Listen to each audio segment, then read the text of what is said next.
On va voir dans cette vidéo comment obtenir des valeurs numériques de force ou de moment appliquées sur cette pièce.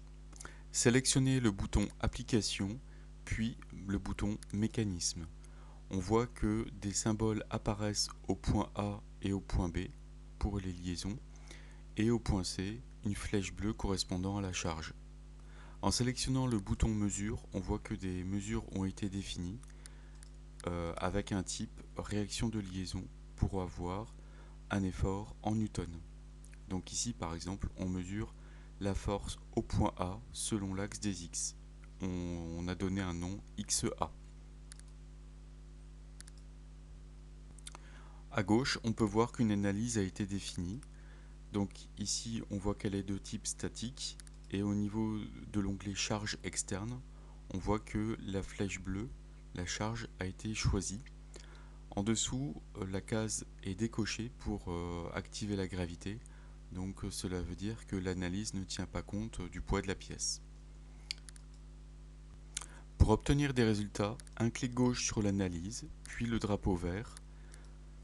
Je ferme cette fenêtre, le bouton mesure, puis je sélectionne l'analyse et je vois apparaître les résultats des mesures. Donc ici uniquement des efforts selon l'axe des Y au point A et B, sachant que les valeurs sont mesurées en newton. Avec le bouton lecture, je vais pouvoir visualiser les résultats.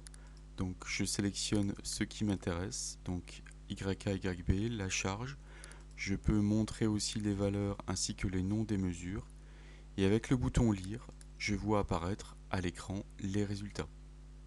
Si je veux maintenant tenir compte du poids de la pièce dans les mesures, je réédite donc avec un clic gauche sur l'analyse puis modifier. Donc sous l'onglet charge externe, je vais cocher la case activer la gravité et je fais OK. Donc ensuite, il suffira de relancer l'analyse avec le petit drapeau vert.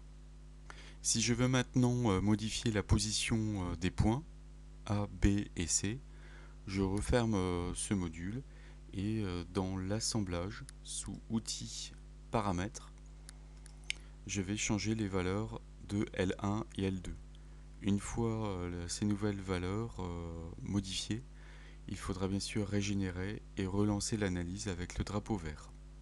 Si je veux incliner l'effort de 60 degrés par rapport à l'horizontale, je sélectionne la flèche avec un clic gauche, ensuite le bouton modifier et sous référence, je vais mettre cos 60 donc degrés.